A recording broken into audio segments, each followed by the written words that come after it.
All right. Hey, how's it, everybody? So good to be here. Let's see here. Let's get some things organized. It's right around 5 p.m. West Coast time. I'm going to go out on a limb and say it is 3 p.m. Hawaii time, 8 p.m. on that there East Coast, and 7 p.m. for our Central Time folk. I'm Mad Statter. This is Shadow Statter, and we have the most patient group of people here today that, that hung out for close to 10 minutes wondering, where is everybody? What's going on here? Are we doing a thing? Are we doing the thing? We are doing the thing. It just took some time for me to get the thing organized, but we've got Rick in the house. We've got Gina in the house. We've got Elaine on the YouTube side. We've got Darlene. We have got all sorts of the regular crews coming on in. Let's see here.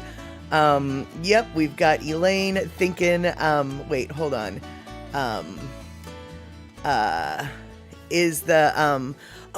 Rick is asking Elaine if the smoke is from the Mililani fire.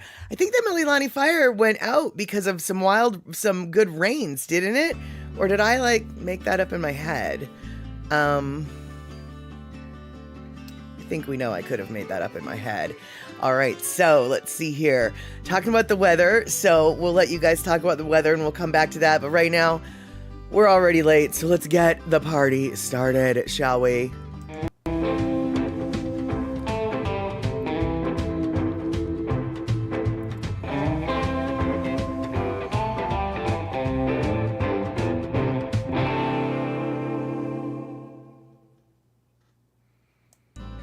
Perfect. All right, there we have it, Rabbit.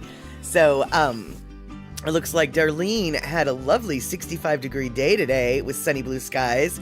Unusual for us in November, but we'll take it. Absolutely. So let's see here. Okay, YouTube is getting all up in Rick's business, blocking let's see here. Rick has an ad blocker, and YouTube is blocking the ad blocker. So now Rick is blocked from the blocking on the block. So no YouTube for Rick today. That's fine, Rick. We'll deal with it. We know that YouTube is picky. We saw that a couple weeks ago at Statterbox at the cinema. So, let's see here. Darlene, you'll see if you make it through the whole show today, feeling really tired. Tender arm, you got your COVID shot. Good for you. And definitely, if you need to go night-night, go night-night. It is the season to go to bed early. I know that you are in the northern area of the northern hemisphere, which means daylight is just getting tinier and tinier and tinier, and cozy bedtime is getting longer and longer. All right, so let's see here. Felicia coming in the house. Good. And Rick, yes, you've got the Sword of No Mercy, but not on YouTube. Not on YouTube today. Hopefully will be no issue, but we'll see, because sometimes bad people show up sometimes, and you just don't know when they're going to do it. And I can't remember what I was trying to say, what label I was trying to put on it, but let's see here. Yep, there you go. Darlene, already in your PJs. It's dark here by 5 p.m. Yeah, it's 5 p.m. Here, and it is fully dark out. I have my windows actually not, I have my blinds completely open, and there is no risk of any kind of alternate light source coming through those windows. So, normally I have to close my blinds because there's so much sun coming through them, but not for the next, 4 months, probably. I won't have to do that. No. Yeah, exactly. So, all right. So Rick, he hasn't quite had his 2 shots today. Well, Rick, you better go to the optometrist and make sure you get one of them their glasses refilled. That prescription for your glass refilled, if you know what I mean. For those of you who don't know what I mean, Pacola T and I met at a bar in Tacoma, and the bar had an optometrist sign over the doorway, and so we had to laugh at that. We weren't at the bar, we were at the optometrist getting our glasses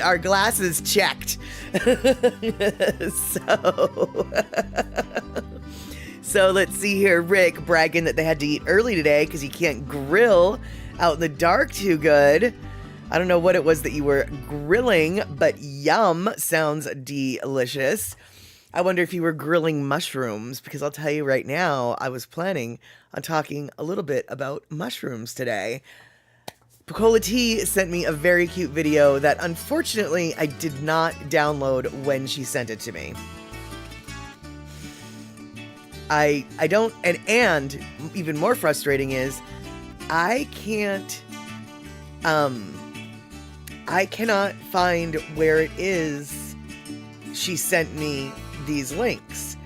I've looked in Facebook, I've looked in my emails, I've looked in everything, and hey, yeah, Picola T got carried away editing photos from the trip. That's fine, dude. I got carried away trying to find, and I don't know, was it you? I mean, I think it must have been you. You're the one who sent me the little hedgehog, the little blonde boy with the hedgehog mushroom thing, right? And I just couldn't. I swear to God, you sent me 2 videos, one about a big puffball mushroom and one about a hedgehog mushroom. Did I dream that? And I can't find them anywhere. And so I spent looking for far too long. Okay, you did send those. How did you send those? I couldn't find them in my email. I couldn't find them in my Facebook messengers. I couldn't even find them in my YouTube history. Like, they literally just disappeared off the face of the earth. I found one of the videos, the puffball one, but the other one with the little, oh, you messaged me in Instagram. That was one social network I didn't look in because I never think to look there. Okay. All right. I'll have to see if I can find the one with the little blonde boy. I have another video of that little blonde boy, though, that I did find instead. So I am so glad you're here today, Picola T, just for telling me this Instagram thing, because I thought I was losing my flippin' mind, and I couldn't think of any other place you would have sent me this info.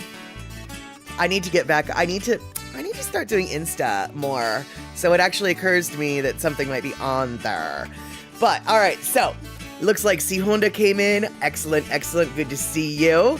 And Darlene just grass-fed burgers is all we got grilled. Oh yeah, that sounds delicious. That sounds delicious.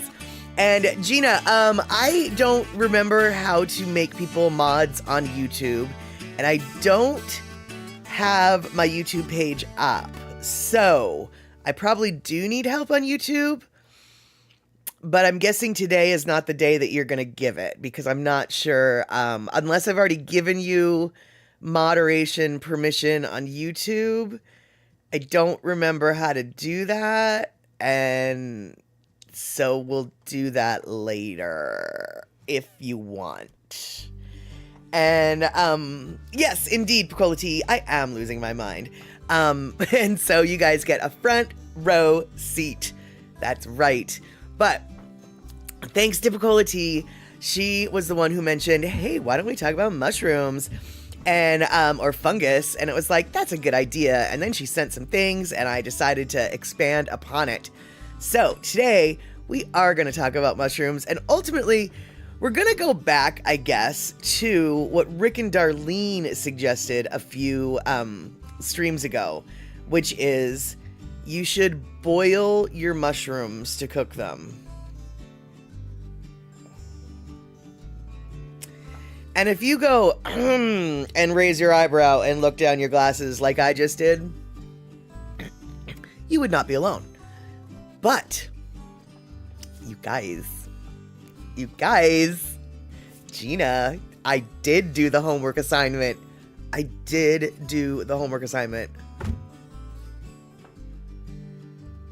Oh my God, you guys. It really works. It really works really well. It works really well for a lot of reasons. I've done it twice, actually. And Rick, first add the oil and spices, then add water and cook down to tasty. Absolutely, basically, yeah. here's the deal. So before I did this before I tried the monstrosity of boiling, because boiling mushrooms seems like the worst idea ever. I had always been taught, in order to do the good mushrooms, you slice them up, dry pan, and you're not allowed to let the mushrooms touch very much. You don't want to overcrowd them in the pan, is how I was taught prior. Well, that's great, and it works. The method, the old-fashioned, more labor-intensive way does work. But having to lay out the mushrooms in a single layer on the pan, so none of the mushrooms are touching, well, that means that unless you've got a huge pan, you can only do a small batch of mushrooms at a time. Whereas this method, right, exactly, Piccola T. Mushrooms follow COVID protocol, 6 feet apart. But with this method, this is like the lazy man's method, just like the lazy man method that I learned how to cook my bacon with. You put a whole pound of bacon in a big pot, and you just cook it on low, stirring it every once in a while until it's to the crispiness that's desired. And then you got a pot of bacon, and you got no splatter, and you've created the whole pound of bacon all in one cooking thing. Well, the mushrooms are just like that. You pile the mushrooms in. It doesn't matter if they're on top of each other. You can literally do an entire packet of mushrooms, box, I guess. You know how mushrooms come, the little box of the tray. I don't really actually know what that term is, but you know what I'm talking about. Slice those things up out of the entirety, wash them first. By the way, oh my God, you guys, I washed my mushrooms before I boiled them because I was like, well, they're gonna be getting wet anyway, right? Holy crumb, you guys, wash your mushrooms. Mushrooms are full of grossness. Like, my mushroom water was so gross. Yeah, there's 8-ounce packages and 16-ounce packages. I don't know which package I got. I think I probably got just the 8-ounce package. But I don't really think it matters because I cooked them. I actually cooked 2 packages over the span of 2 days. And one of them I cooked in a smaller, higher brimmed pot because I had just cooked a bunch of bacon. And I was like, well, I'm not going to let some of this bacon grease go out to waste. And so I cooked them in the bacon pot. And those took a little bit longer because they were more piled on top of each other. And the water didn't get to evaporate as fast because the sides of the pan was taller. Pot, actually, it was a pot, not a pan. Whereas the next night, I did it in a wider pan with a shorter sides. And those cooked up way faster, but they were both equally good. And Piccola Tea, I washed away all the good minerals. Maybe. I don't know. I had them in a bowl of water, scrubbed them down, and put them in a colander, and then looked at that water and was like, that water's gross. Emptied the water out, put fresh water in, washed them again, and then the water was a lot less dirty. It was just dirty water. The water was just very cloudy. It was very cloudy. There were no bugs. There was no nothing, but it was really cloudy, dirty brown water. It was just, it was, I mean, obviously just, obviously it's not, obviously what you guys are doing to the mushrooms, because I used to just be of the wet paper towel variety, cleaning my mushrooms as well. Obviously what we've done isn't going to kill us. We're still here, and you're cooking the mushrooms, you're cooking them down, so the heat is going to help kill. But, oh my gosh, you guys, mushrooms actually are way dirtier than you might think. I mean, that water was dirtier than any kind of water that I've ever gotten from washing broccoli or lettuce or anything like that. So, but here's the thing, you guys. I didn't let them soak in the water, and it was pretty quickly, and then I did put them in the colander before I slice them up. But here was my logic. I'm cooking them in water already. They're going to be soaked in water already. Right? I mean, like, so it's like, well, if you're cooking them in water, then what does it matter if they got wet? And so, because the water is eventually gonna boil off. And Rick at work, they cultivated us mushrooms by keeping us in the dark and feeding us. Yes, indeed. Yes, indeed. I have to say, I think a lot of industries and workplaces have that mushroom mentality, so to speak. And now, you guys, even though I just said, like, oh my God, you need to wash your mushrooms, if you don't, like, I'm definitely not judging you because, like I just said, I never did before. But one day, if you're like, oh, let's just see what's going on, you might then go, oh, that's what's going on. Maybe we need to rethink our strategies here. So yeah, I did do it, and for those of you who are like, I don't even know what you're talking about, you guys. What? I wasn't here, I wasn't there. I don't cook, I don't get it. Well, that's okay, because I downloaded the video that Rick and Darlene were telling us about. We're not going to watch the whole thing because it's 10 minutes long, but we are going to watch part of it. Now, had I been more organized, I would have already edited this down. Okay? Would have already edited this down to the clip that we're going to watch. But I didn't have the time. So, I'm going to play this video, and there will be some fast forwarding before I find the thing that we're supposed to do. So, let's watch the video. Let's be patient because there'll be some adjustments, but we'll finally get to that part. So here we go. So you should totally be boiling your mushrooms. Hear me out. Okay, so normally when I was cooking mushrooms, the way that I would do it is I would just clean the mushrooms. I would usually wipe them off with a damp paper towel, slice them up however I was going to be serving them, whatever they were, and I would toss them into a dry pan, let them cook in the dry pan until a lot of the water was released. After a bit of them cooking, I would toss a little bit of salt on them, toss them around. Once all of that water is released, it's going to kind of boil out in the pan, and I just toss in a little bit of olive oil and kind of like fry them up just a bit. And you end up with like a legitimately good mushroom this way. But then I started reading about boiling mushrooms, and I guess it's pretty common. I know a lot of people do this, but you know what? I've never done it, and I wanted to try it myself. So I wanted to test out just regular button mushrooms. I know you could do them with most grocery store mushrooms, but I did want to see, like, I found some golden oysters, and I also found a lion's mane, so we're going to try those as well. So the first up, though, is the button cap mushrooms. Now, the button cap mushrooms, I just boiled them up, threw in a pinch of salt, and it took about 25 minutes for them to boil all the way down. Now, I think the shorter time is because I have a wider saucepan and there's a lot more surface area for the water to evaporate away from. So I just added a pinch of oil to these, and we're just going to saute them up for just a moment like this, and then that's it. You end up with a really good mushroom. So here is the cooked dried mushroom and the boiled mushroom, and I'll be honest, they both look really good. Now let's see what Monica has to say the difference between the two of them. So here's 2 mushrooms, try them, and tell me which one's the best. So far, so good. This one wins. This one wins. Yeah, this right one's here. really good. What do you think's the difference? I don't know, it's just more tender. It has more flavor. More flavor? Tender, yeah. So it's more tender and has more flavor. It's like, yeah, it's more rich for sure. So there you have it. I mean, it really was. I mean, the boiled ones definitely were richer in flavor. They were more tender. It was just a better cooked mushroom. I mean, really, it's a pretty decent method. Now, like I said, I also wanted to test lion's mane and some golden oysters.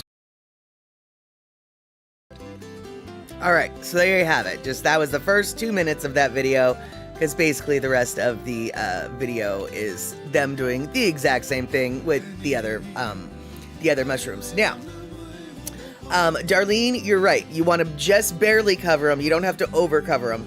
That being said, I kind of think I did over cover mine in the second time I did it. They were still pretty good. It just, the more water you use, the longer it's going to take to boil off. Also, in that particular, did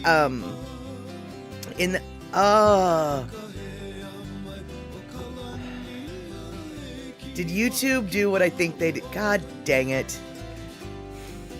I didn't think that I'd get snagged on that video so quick. Anyway, all right, you guys, if you're on YouTube,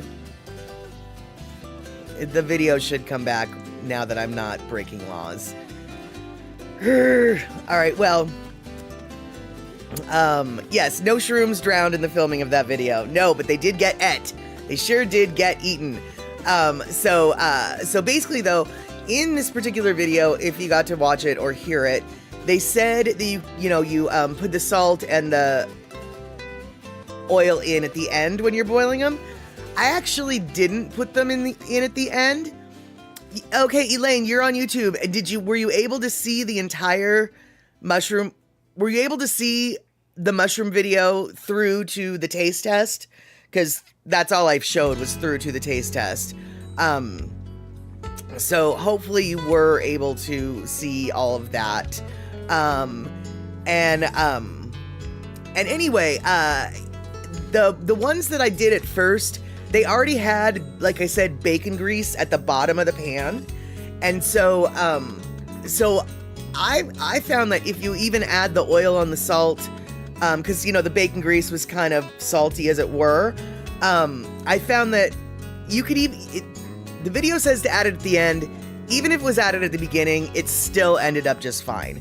Darlene, which way do I prefer them, or was there no difference? Well, I didn't do a dry pan cooking method versus the boil like that video did. So I didn't do a side-by-side test taste, but I do know what my mushrooms are like when I do the dry pan method. And honestly, I feel like the texture is better when you boil it, and the flavor is better. Unless you really, and then also not to mention, like I said at the beginning, it's the lazy man's version. When you do the dry pan method, the little slices have, you have to treat them like COVID patients. You're not allowed to touch them. And so it takes longer to cook the same amount, and it's a lot more time consuming or attention consuming, because you need to make sure, you need to stir them, you need to make sure you're not drying them out. Whereas with the boiling, you just let that thing boil and you glance at it every once in a while, do a little stir, and you're good to go.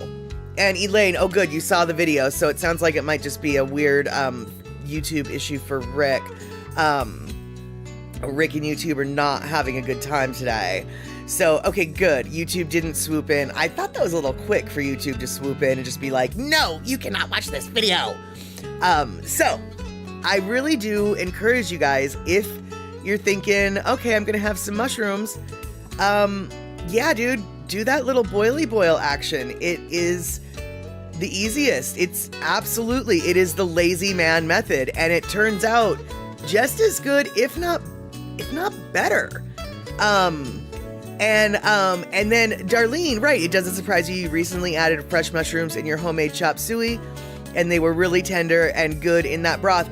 Absolutely. And mushrooms, there is, for those of you who don't have a Trader Joe's near you, Trader Joe's actually has this thing called umami seasoning that is basically dried up mushrooms, and you add it to, give an extra depth of umami to your dishes. And so adding, the mushrooms to any kind of broth is gonna create a deeper flavor. And ultimately what it boils down to, no pun intended, is when you cover the mushrooms up and start boiling them, they create their own broth, and then they're cooking in their own broth, absorbing the flavors of their own selves, and then they're, getting fried up eventually. It really, and yeah, Picola tea, exactly. You guess you'll be boiling mushrooms for your green bean casserole this Thanksgiving, because I ain't got time for cooking little COVID batches. Exactly. So, but Picola tea, you know what I'm talking about, right? You know that the traditional method is you're not supposed to crowd the pan, and you're not really supposed to touch them, because otherwise then there's too much moisture, which is counterintuitive to what we just witnessed. But yeah, as crazy as Rick and Darlene's suggestion was last week, because I think it was just last week, I guess it boils down to, well, that's so crazy, it just might work. And it totally did. Now, the same guy also had a video about boiling your onions to caramelize them. And I did that as well, and I don't like that. The caramel, I don't like using water to caramelize the mushrooms, or I don't like boiling the onions to caramelize the onions. I mean, a little bit of water to caramelize the onions, good.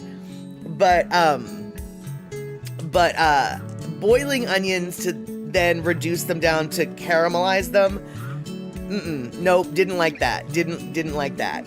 And exactly, Picola T, I've always been led to believe that water is a total no-no on mushrooms. That's why when Rick and Darlene came in with this, well, basically crazy talk, it was just hard for me to understand. But as it turns out, there's a method to the madness, and sometimes, insanity is really just a spark of genius, and we need to go that direction. So, let's see here. And yes, Darlene, mushrooms are really very good health-wise for you. You came across an article by Dr. Eric Berg on YouTube that went through about 5 different mushrooms and specific benefits from the types. Oh, for sure. And in fact, actually, I have some friends that have chronic illnesses and the like, and there are some mushrooms, I'm not going to tell you which ones because I don't remember, but they're Asian mushrooms, and they actually use them medicinally. They grow their own, and then they dry them and they eat the capsules, because whatever type of mushroom that is helps with the inflammations and helps with their problems. Mushrooms definitely not only are good for you, can be used medicinally and super tasty. And yeah, Gina, exactly. Mushrooms are made with mostly water, which I guess is always been the logic of don't add water to them. I don't really know where or why that rule came to be, but it really did, even though mushrooms are mostly water, because here's the deal, you guys. So, you've got the, you've got a container of mushrooms that's, this big. I don't know. It's 8 ounces. I don't know if it's 8 ounces or 8 ounces or if it's 16 ounces. But either way, you've got this much mushrooms that you start with. Chop them up. It's like 2 cups chopped up, and they end up reducing down to like barely a half a cup. So, which is what's really frustrating about having to cook those mushrooms, the dry pan method, in such small batches, because already it's a small batch, and the small batch then turns into a super small batch. And so you have to, so you're just adding, a little bit at a time. It takes too long for the end result. And so the lazy man method is going to be my method from now on. And yeah, absolutely. Not only is the secret boiling off all the water, but boiling off all the water enough that you then get some Maillard reaction with the little, you want to get little, not burned, but you want it all browned and crispy looking. It doesn't end up being crispy, of course, because it's wet, but crispy looking. And so, Darlene, yes indeedy, not only are mushrooms not a plant, they are an actual living organism, a fungal mass is what mushrooms basically are, and it's like we have a script, Darlene, but we don't, but what you said was so perfect, because not only are mushrooms not just a plant, they are a living being, a huge living organism, and they are the Pocola Tea. Whenever you hear small batch, you think of Keebler elves with tiny little saucepans and ovens. That's so cute. Well, no Keebler elves, but Keebler elves are tiny. Mushrooms are not. The very largest, biggest organism in the entire world is a mushroom. It's located in Oregon. This mushroom right here, the honey fungus. The honey fungus, they have found a batch of it in Oregon that is over 5.5 kilometers across. It's 2,384 acres. And it's estimated to be between 2,500 years old and 8,650 years old. It is huge. And they realize that, and in finding this organism, there became a little bit of a debate, like, well, how do you tell whether or not it's the same fungal mat? Just because it's the same mushrooms doesn't necessarily mean that the fungal mat is connected across all of these acres. But about 10 years ago, when genetic sequencing became a lot more affordable, a group of scientists went and they were looking for something else, but they actually ended up stumbling upon the largest organism in the world.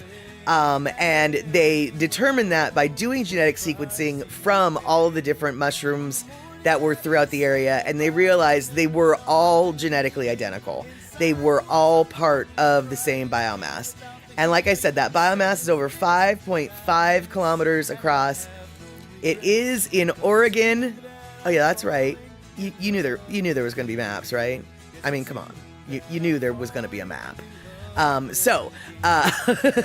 This is so far the largest organism in the world that they have so far found. And of course, there could be a larger fungal organism someplace else in the world.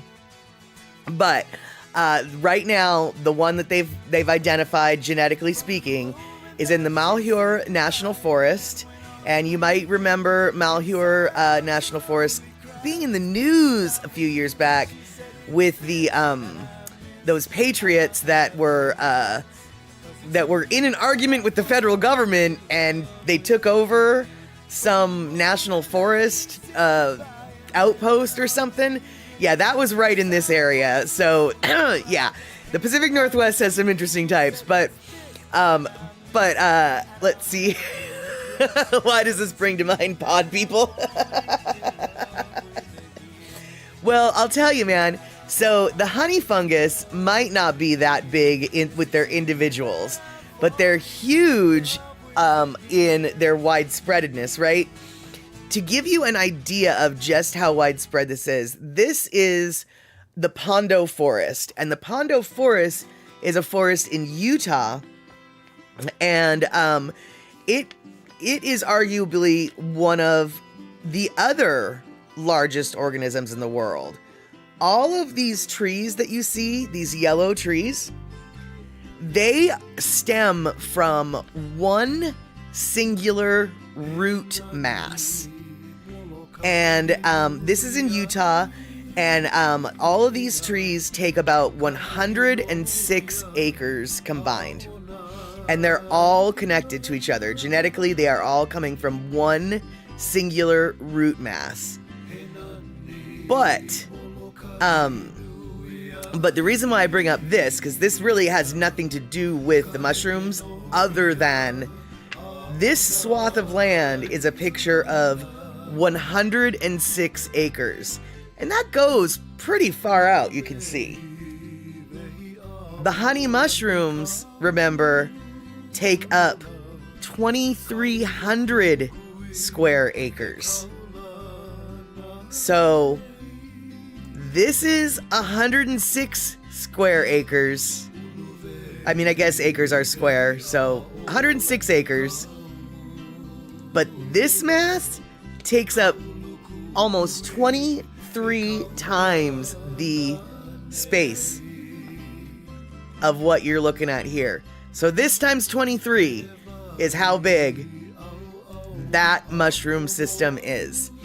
And yeah, Darlene, because of the microbes and everything, That's why the different varieties have different health effects. Right. Some are beneficial for blood pressure, etc., etc. Yeah. And so really they're aliens from outer space disguised as trees. Well, I don't really know if they're disguised as trees, but they sure as heck are using the trees, and the trees use them. There is a symbiotic relationship between trees and mushrooms. Sometimes it's beneficial, sometimes it's not.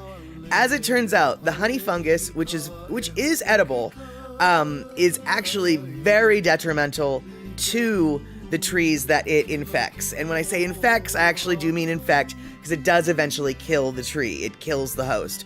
So even though the honey fungus is pretty awesome, it is considered the singular mass of honey fungus is an awesome organism, but it also exists separately from that singular mass.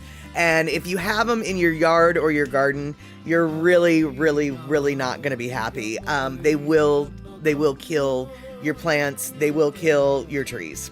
So, but talking about pod people, you guys, have you ever seen one of these?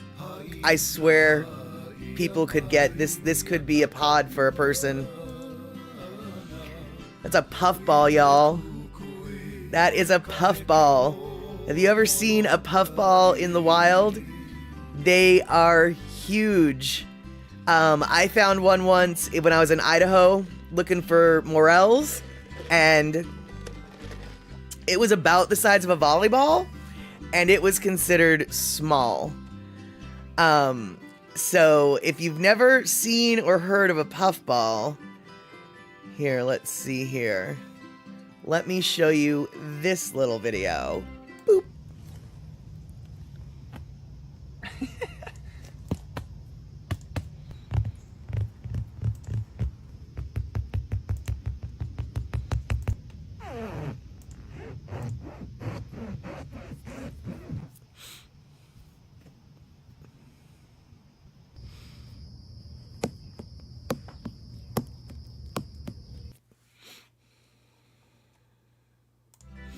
So puffballs are huge, y'all. They are edible, but even though these mushrooms that I'm showing you are all edible, I need you to know that these videos that I'm showing you are not suitable as a training source for you to go out in the woods and pick what you think is a puffball or a honey fungus or a morel or whatever, because there are lookalikes that are poisonous. Puffballs are perfectly edible. Earth balls, which look very similar, are not. I'm not going to get into the difference between an earth ball and a puffball, but I will let you know they look very similar on the outside. The inside is completely different, but on the outside they look very, very similar. So, once again, these videos are showing you edible mushrooms. These videos are not training for mushroom foraging by any stretch of the imagination. Now, there you go, Gina. Both are gross.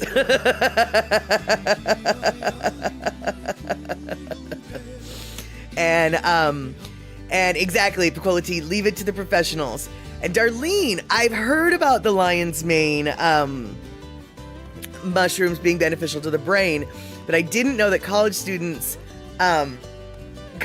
were using them as supplements for their studies and exam time and stuff. That's kind of cool. That is kind of cool.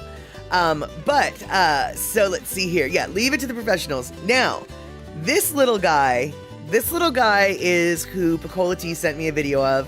This is not the video she sent. But this little guy, he is being trained by, I presume, someone who knows what they're talking about. And so, yeah, exactly, Sea Honda. Just like puffer fish, be careful what part you eat. Precisely. And Darlene, exactly, you've got to be extremely knowledgeable if you're going out in the wilds to pick mushrooms. Exactly. The only mushroom, there's only one mushroom that I feel confident enough in my own knowledge to identify and pick without someone who knows better, and that's a morel mushroom, because morel mushrooms are very, very distinct. There is what's known as a false morel, but to me, false morels look so different than a true one. I don't have a problem distinguishing the two, or so far I haven't. But we'll talk about that later. But right now, I want to show you this little kid who's going to grow up to be a mushroom identifier. And once again, this little kid on tape, you will hear him with an adult.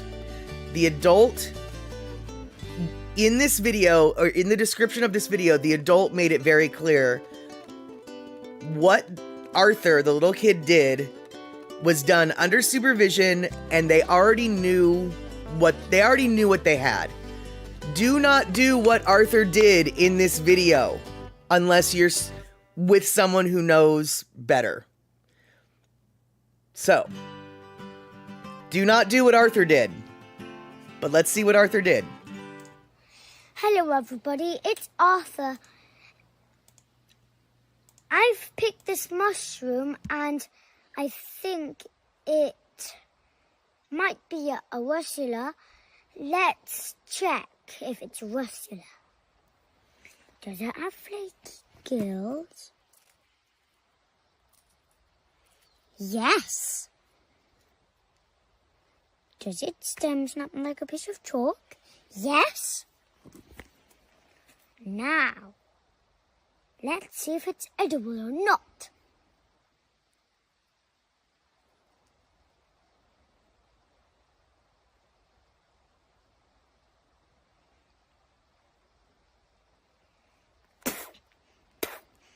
Edible. Why is it edible? Because it's not spicy. If it's spicy, it's not edible. Fantastic. Are you going to keep that one? Yes.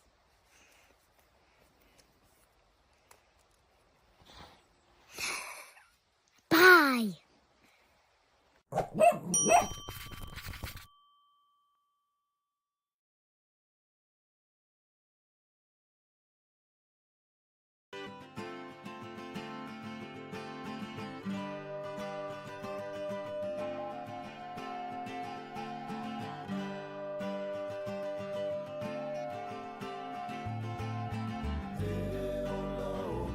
Thank you. Exactly. Arthur is 6 going on 60. But if you will notice, he did have an adult with him. The adult also had clearly identified the mushroom before making this video. But that little test of, nibble a little bit, see if it's spicy, spit it out, apparently is something that people who know more about mushrooms are willing to risk and do in order to really make sure the mushroom's good. Somebody's got to do it, so there you go.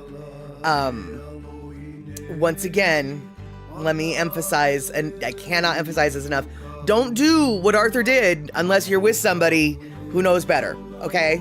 Don't just go be taking little nibbles if you don't know. Because look, Arthur already did a couple tests before he took it in his mouth. He checked the gills, he checked the stalk, the whole thing. And so, don't do what Arthur did, especially if you're by yourself. And so,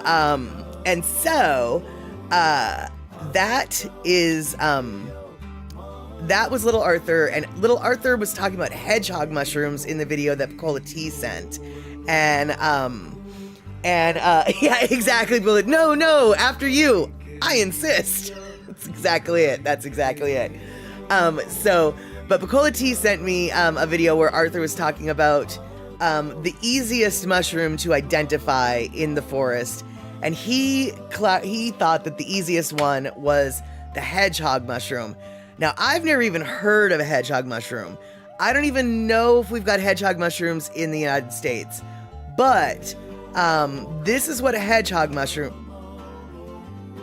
Wait. Uh-oh. Hold on. Hold on.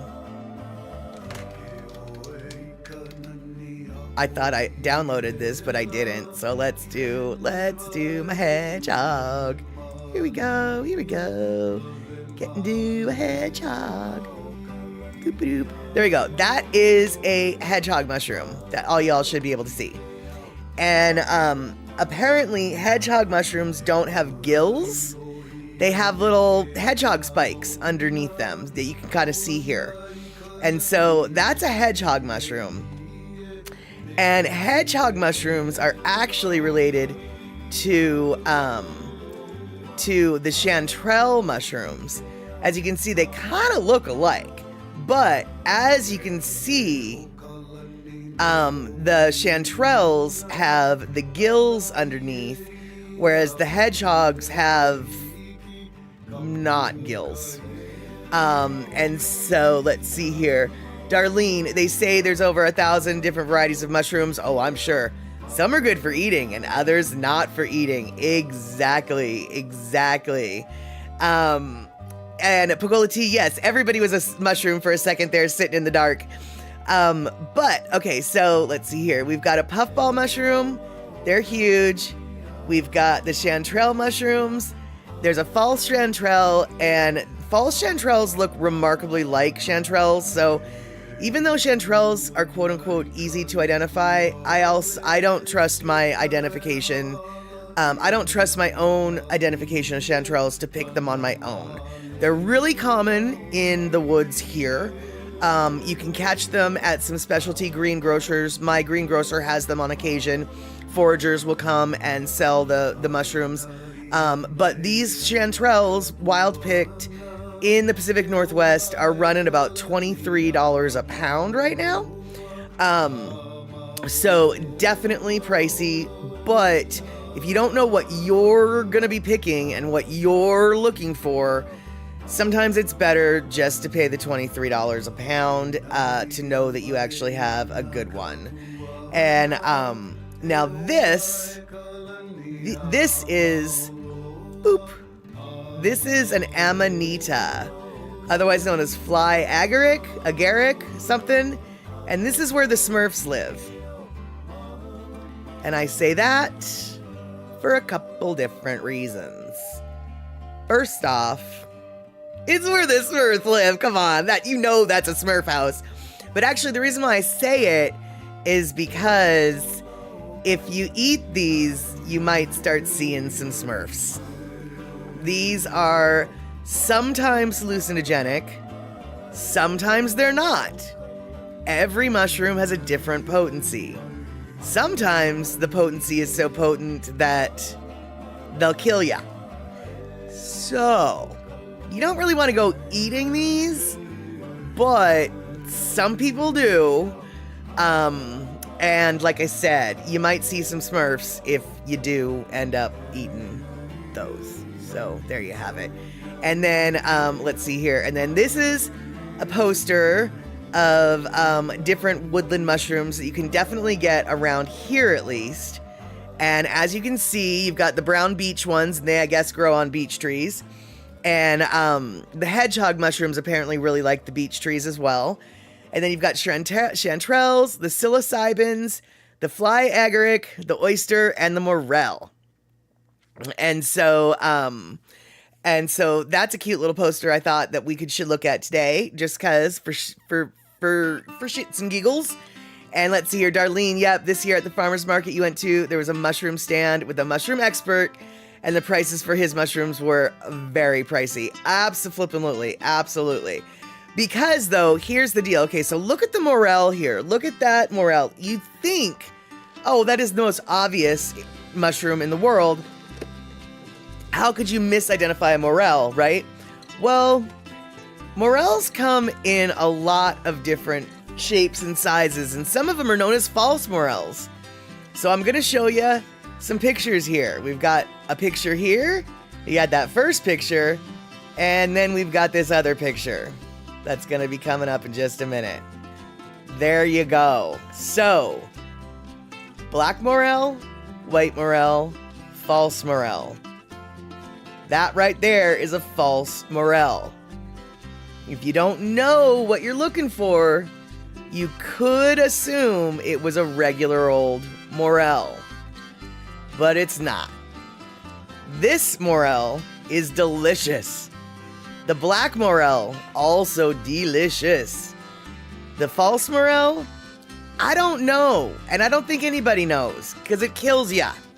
So do not, if you aren't familiar with what a, if you aren't familiar with what a morel should look like, if you haven't handled a morel to know what they feel like, if you then just don't. And you're right, Picola, the false morel looks like an old fried chicken drum. You're right, it totally does. And yes, exactly, Sue Honda. That was Neapolitan morels. Only that strawberry flavored morel is the one that needs to be left in the carton. And no, Darlene, you're right. Not everybody does like mushrooms, even in your immediate family, for sure. And some mushrooms, I love mushrooms, but some mushrooms are just gross. There's an Asian black mushroom. I don't remember what it's called. It might even just be called a black mushroom. It is so slimy and so overpoweringly flavored. I don't like it. But morels, though, oh my gosh, you guys, if you've never had a morel, they are, I think they're called like the prime rib or whatever of the mushrooms. They taste they're so beefy, they're so delicious. I've actually found them growing in my driveway on occasion. I don't know how, but they grow in my driveway on occasion, and I love when that happens. I actually grew one that was bigger than a soda can, and it was I was so proud of myself. And it really wasn't anything I did. There's nothing to be proud of, but I was just so stoked. And Darlene, right, morels are absolutely delicious. However, morels, like all wild harvested mushrooms, dude, you need to soak them. You need to wash them, rinse them, soak them. Because like, you will find bugs in morels, because there's a lot of little crevices and stuff, little dark, damp places for little ickies to hang out. Yeah, you definitely need to wash those things. Otherwise, you're going to be chewing on some grit. You're going to get some grit in your teeth. And yeah, Gina, my best friend from high school, he doesn't like mushrooms. He's also a vegetarian. And unfortunately, mushrooms are often used as a meat substitute in so many dishes. And so people will think, they'll invite him over and they'll think that they're giving him something that, that he can eat because it's a mushroom based blah, blah, blah. And unfortunately, he's just like, I'd rather eat meat than mushrooms. So yeah, a lot of people not fans of any type of mushroom. Picola tea though, oh, excuse me, you guys. I don't know what just flew in my nose, but it is like full of feathers now. But Picola tea, black fungus is slimy, and you like them. See, yeah, I think Picola tea knows the mushroom I'm referring to. And Picola tea, as long as we sit together, I will feed you all of my black mushrooms, and then it'll look like I cleaned my plate.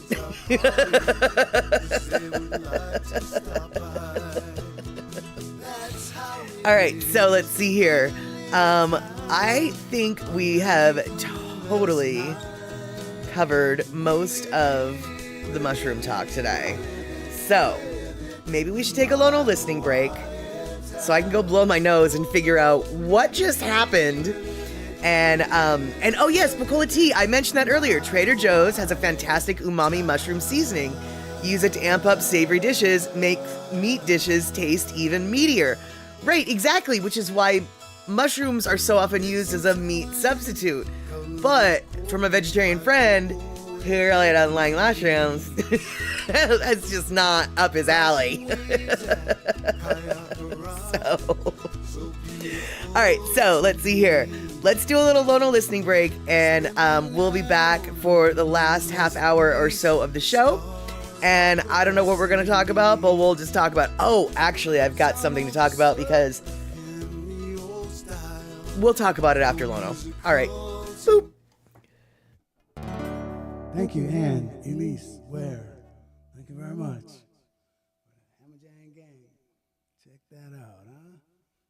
Styling.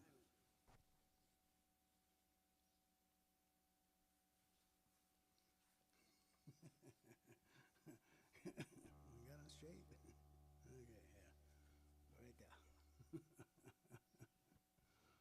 Okay, let me see. Make sure the body is straight, okay? Let me see. Okay.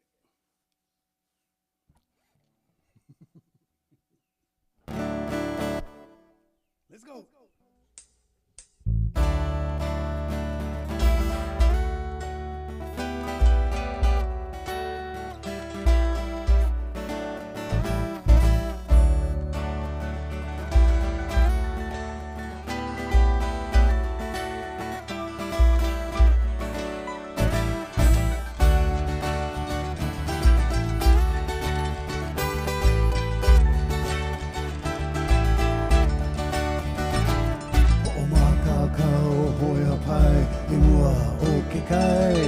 E vai ni hoi wā, me kane hoi wā o mōlo kai.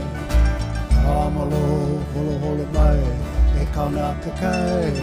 Kalohi ki kai, e olu olu, ha hea, hea mali e.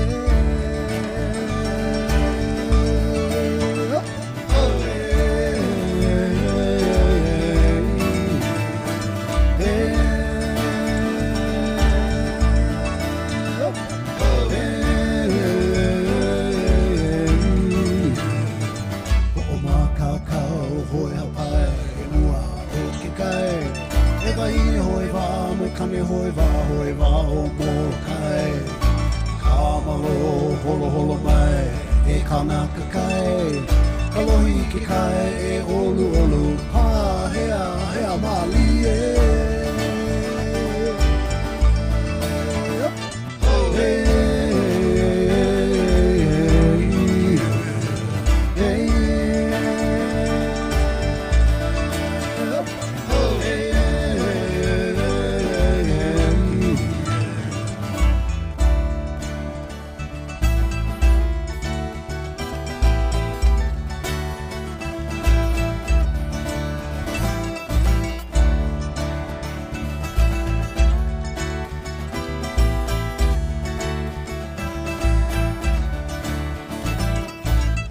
Ki kai o hono uli vai. Hoi, hoi kako.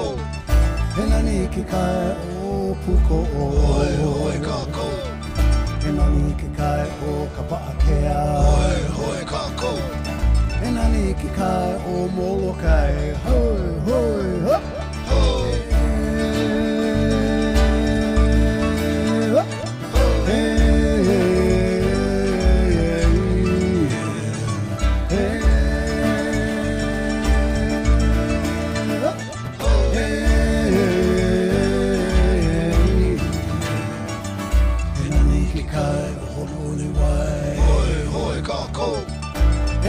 Ki kai o puko oi oi kako. E nani ki kai o kapakea oi oi kako. E nani ki kai o molokai hoi hoi hop hoi.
made it through.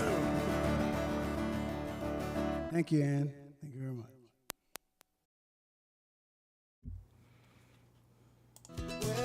There you go. And yes, indeed, Gina, Ba'a is the canoe. And that song is about a canoe race from, I believe, across the Molokai Channel. I can't remember. I think it starts. I don't remember if it starts in Maui and goes across, or if it starts on Oahu and goes across. I don't really remember, actually. But it is a canoe race, and they do it every year. And my old college roommate, she used to be an outrigger paddler, and she actually did participate in that race. When she heard that song from Lono, it made her cry, because the hoi hoi kako means everybody paddle forward, everyone, basically. And that is something that they say when they're on the boats. That's one of the chants. There's many chants that they have, but that is one thing that they do to help keep the rhythm, etc. And so listening to that Lono song, she said that it brought tears to her eyes, thinking of the good old glory days when she used to paddle the very significant ocean swells. That particular route across the Molokai Channel used to be, well, it's a very treacherous body of water, and it used to be that the women weren't allowed to paddle that race because it wasn't possible. There's no way a woman's team could make it across by themselves. Women are just not strong enough.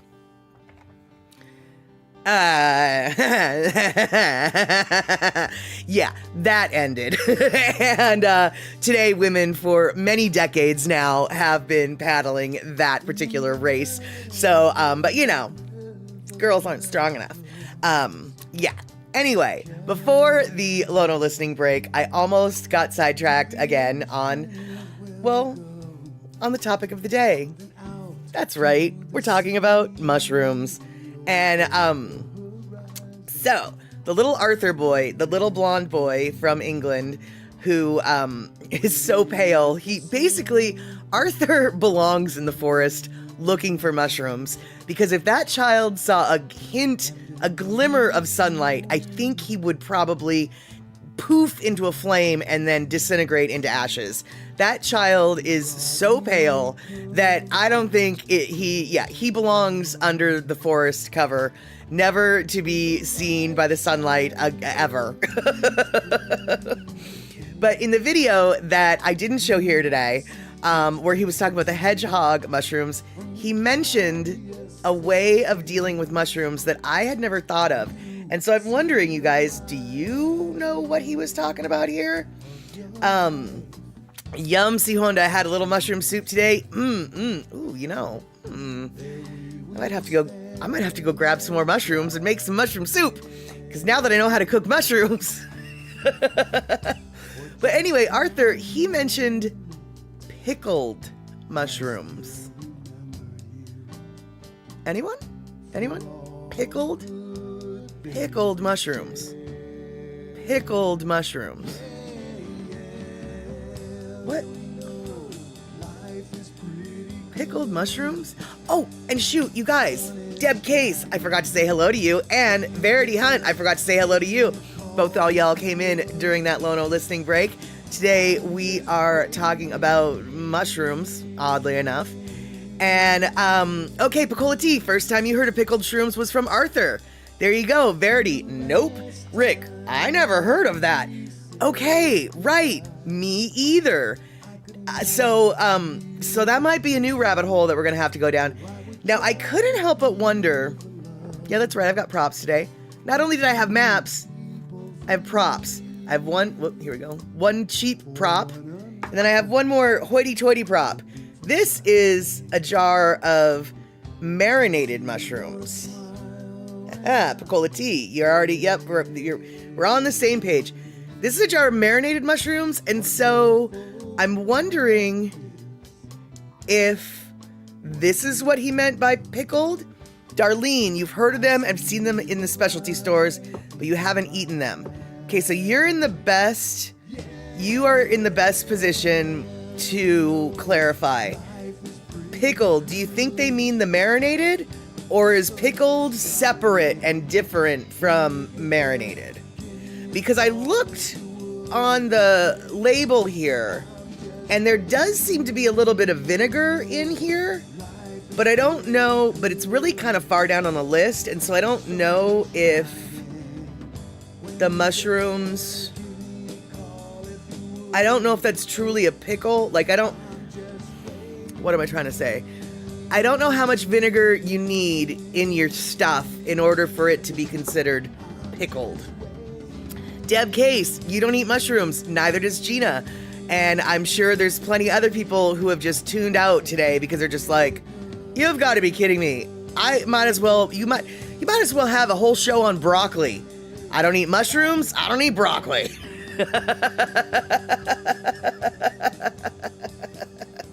And Picola tea, maybe it's a British thing, like biscuits instead of cookies, chips instead of fries.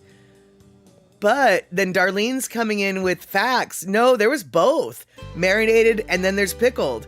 At least in the store that you've seen them at. Okay, well now. I think we know a rabbit hole I might go down. I think we might know the rabbit hole I'm gonna go down. And Gina, did I read your mind? Oh my god, dude. Might as well be making a show about broccoli. Which, by the way, I love broccoli, but I understand that's a controversial stance for a lot of people. But okay, so according to our shopper on the street, let's see here, can I get this so you can see that it says marinated? It says marinated right there, even though it's all blurry. Come on. All right, well, can you see it there? Nope. And by the way, oh yes, nothing but the finest. The finest Napoleon brand. Probably the cheapest marinated mushrooms you're going to find on the market. But that's okay. That's okay. And yes, Darlene. Excellent. See, this is what we've got. We're like a fungal network. We are like a fungal network. Darlene is working as the Wisconsin branch, and they will take pictures and send them if we find pictures of boop-a-doop, of the pickled ones. Are the Napoleon mushrooms the short ones?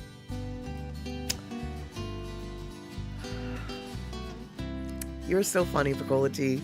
And yes, actually, according to this jar, they are full of short mushrooms, but I know that's not what you were asking. I know that's not what you were asking. That was funny. And, okay, so now, Darlene, I don't mean to put you on the spot here. And, but I'm wondering, the pickled mushrooms, were they refrigerated or on the shelf? And Verity, you never had anything pickled that you like? I lived with the last roommate that I had could not stand anything pickled, couldn't stand anything brined. She was just not a fan of any of that.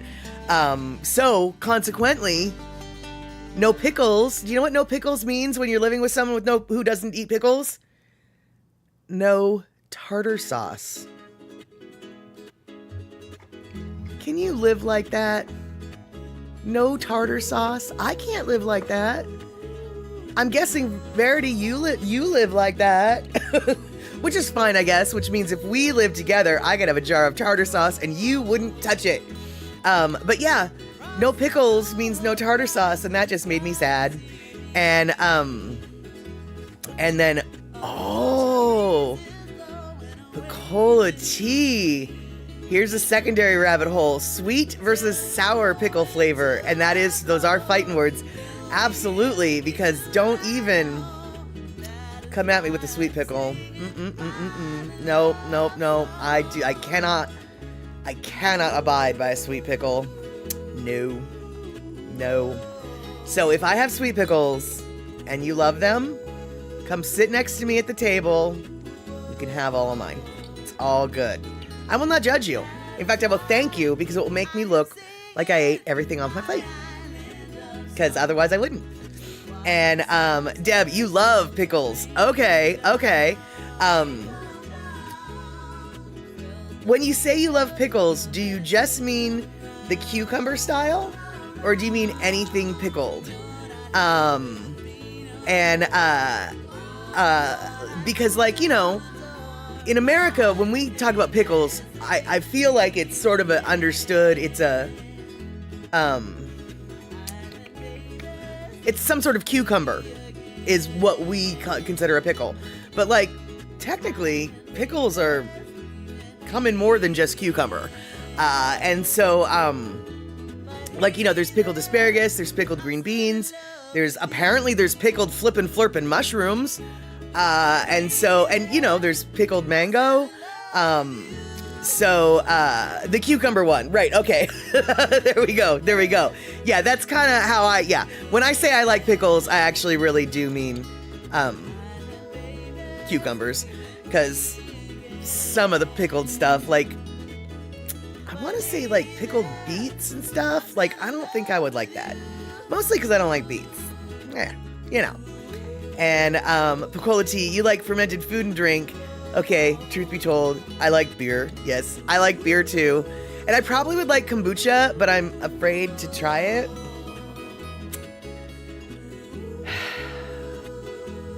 I'm afraid to try it. I don't know why I'm afraid to try it, but I am.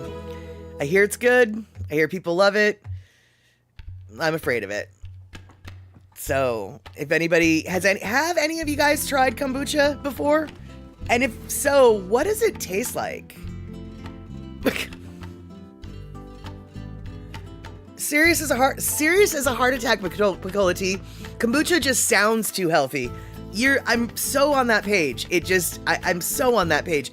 But I am curious. I mean, I know that I'm stupid. I mean, I know, like, just try it. Why are you afraid of it? It's on every grocery shelf these days. You can't go to any store without finding some kombucha somewhere. But, like, I'm still afraid of it. And I like sparkling fizzy stuff. And from what I understand, kombucha is kind of fizzy. Which is also maybe what freaks me out about it, because I don't understand how it's fizzy. Or even if it is fizzy, I get the idea it is. Is it fizzy? Does anybody know? Yeah, exactly, Gina. I don't think I've ever tried kombucha. I don't think I have either. And Darlene, you like beets because as a little kid, your grandma made beets, so got used to eating them. Yeah, I don't know. They taste like sweet dirt to me. Now, even though beets taste like sweet dirt, I actually really enjoy borscht soup. Go figure. Okay, so Verity, it sounds like you have had kombucha. Good for you. Good for you not being a scared. And it tastes like soda. Okay, so then it does have a fizz, is what I'm hearing from you. And let's see here, Elaine, when I went to a natural and organic, you grew kombucha, but you must like black tea because tea is the main liquid in kombucha. I actually do like black tea. And so, Picola Tea, if kombucha is live, then is there danger of exploding gases, shattering bottles, and such? I would assume so, but I don't know. Elaine would be the one to know. She grew it herself. So, okay. And yeah, okay, it's Verity saying, yeah, it's fizzy like pop. Okay. So it's like fizzy black tea, I guess. Huh. And okay, Verity, you had the mixed berry, and it was good. Okay. I'm feeling a little more brave to try it, maybe? Maybe I'll try a flavored one instead of just a plain one. Does one come like maybe with lemonade? Because I really do enjoy a black tea lemonade, you know, an Arnold Palmer situation. So, have to look. I don't know if I'll... Well, you guys will hear about it. If I take the plunge, if I take the Nestea plunge into kombucha, you guys will definitely hear about it. I'm a little bit nervous, but okay. But let's see here. Okay, so we talked a lot about mushrooms today. I guess that's what it is. So wait, hold on, wait. Cola tea. You made yourself a new cocktail this week. Cold green tea on ice. Okay. Shot of vodka. Okay. Fresh pineapple stick. Okay. Well, now that sounds quite delicious. That sounds quite delicious. See, Honda, drink it on stream. Oh, there's an idea. I normally don't, I've never really thought of doing a react to food video, but I do already drink things on stream, so that could probably work. And, so let's see here. Elaine, you couldn't continue kombucha because I got sick, couldn't stomach the intense mushrooms in it. Your body is very sentimental to some things. I'm assuming you mean sensitive to some things. So, okay. So it's black tea and mushrooms? Okay, I'm gonna have to look into what the Flying Fork kombucha really is. And Picola tea, though, yeah, that green tea with vodka and then the pineapple, that does sound like a very refreshing drink. Very, very refreshing drink. Kind of reminds me of the drink that I drank when I was in Hawaii. And you guys, I have told a lot of Hawaiian people, or rather people who live in Hawaii, about this drink, and none of them have seemed to heard of it. But there's this thing, it's called plantation iced tea. And a lot of local restaurants have it in Hawaii. And basically, it's like an Arnold Palmer, which Arnold Palmers are black tea and lemonade, you know? Only a plantation iced tea is black tea and pineapple juice. And it is so delicious. If you're a fan of an Arnold Palmer, but don't like saying it because it's kind of hard to say. No, but if you're a fan of that drink, I strongly suggest you try a plantation iced tea. Picola tea, you're like the only person who has heard of it. When Andy and James Monet came up to Seattle, we went out for lunch and I ordered an iced tea and I ordered pineapple juice. And I basically made my own plantation tea at the table. And Andy was like, "What are you doing?" And I was like, "I'm making plantation iced tea." And he's like, "What is that?" And I'm like, "Local boy, what are you talking about? This is from Hawaii." And so he's like, "No, never have I heard of it." And so, so he had some iced tea as well, I guess, or maybe he ordered. Anyway, I made one for him at the table. It was mixing up cocktails. Well, not really cocktails, but mixing up our own drinks at the table. And he thought it was delicious. So he started drinking it apparently. But yeah, maybe it's a Waikiki kind of drink. Well, maybe, but Picola tea, where did we go eat with Mitchie Mama and Wild Willie, and Carol? The Highway Inn or something? Wasn't it? That's where I got it, was at the Highway Inn. Super delicious. And then, okay, see, Honda's at least heard of it. Yeah. And then I also got it at the restaurant that is at the Bishop Museum. So, I mean, I guess it's maybe a Waikiki drink, but I first heard of it through Amanda and Felix. And Amanda and Felix Eats, they're content creators on YouTube who go around Oahu and eat the foods. Amanda and Felix kind of made it sound like it was a local thing. Oh, Picola tea, it's also Highway Inn at Bishop Museum. I actually thought that as soon as I said that. I was like, wait, I think it's the same place. Okay, well, maybe it's just a Highway Inn thing. I don't know. But you guys, you don't even have to go to Hawaii to try it. All it takes is pineapple juice and iced tea, and mix it all up, and it is flippin' delish. Yes, Deb Case, go take that puppy out. The last thing you want to do is wait too long for a puppy accident to happen. So go reinforce positive behaviors. But yeah, my contribution to Hawaiian culture for other Hawaiians, apparently, though, was letting them know about an iced tea that started on Oahu, I'm assuming, maybe. And I'm assuming plantation, meaning the pineapple plantations. Because I said plantation tea to somebody here on the continental United States, and they were like, I don't know if I'm going to like that. And they were thinking Southern Belle, antebellum South kind of plantations. And it was like, no, it's not the plantation we're talking about. We're talking about pineapple plantations. Different kind of plantation. I mean, sort of the same, but different.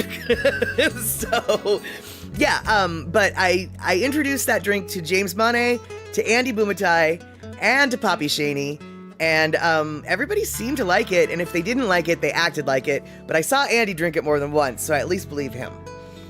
All right, you guys.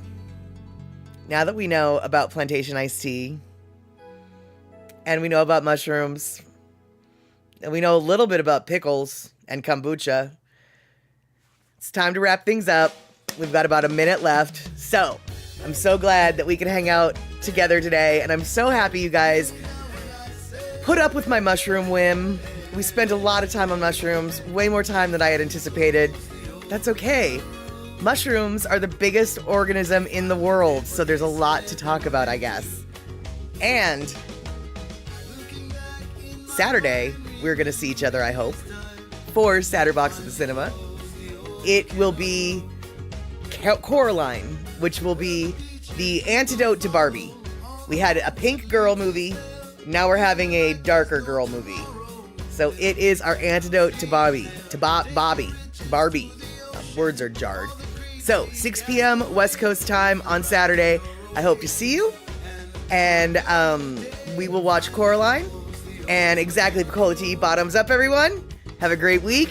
And Darlene, yes, pineapple's on sale right now.